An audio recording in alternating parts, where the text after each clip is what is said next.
By Howard Schneider, Washington, Reuters. Tucked into Fed Chair Jerome Powell's news conference on Wednesday was a not-so-subtle message for President Donald Trump: the economy is holding up because the U.S. central bank has acted to support it through a volatile patch, and whether that continues is now in the president's lap.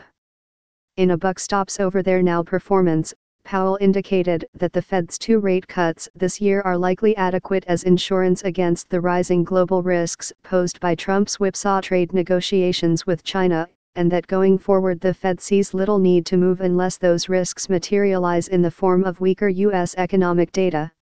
Trade developments have been up and down and then up, I guess, back up perhaps over the course of this interview, Powell said in a reference to Trump's sometimes unpredictable trade war with China and, on occasion, other countries. I do believe our shifting to a more accommodative stance over the course of the year has been one of the reasons why the outlook has remained favorable, Powell said, citing reasonably strong U.S. data.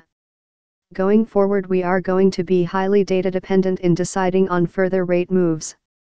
The Fed cut its benchmark overnight lending rate by 0.25 percentage point on Wednesday, the second such move this year, but new policymaker projections showed no further cuts were anticipated in 2019.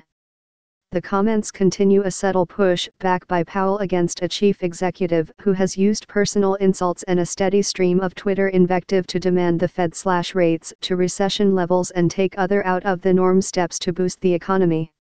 At a keynote speech at a central bankers conference in Jackson Hole, Wyoming, last month, Powell said the U.S. central bank had no recent precedents to set monetary policy when the rules of global trade had become so unpredictable and begun to sap business confidence and depress global growth. The United States, the world's largest importer, has been locked in often contentious negotiations with its top trading partners since the Trump administration imposed tariffs on steel and aluminum imports in March 2018. The escalating U.S. tariff war with China has shut down Chinese imports of petroleum and many agricultural products, and uncertainty about when trade talks could be resolved is dampening capital expenditure. The International Monetary Fund said in July that global trade slowed in the first quarter of 2019 to the lowest level since 2012.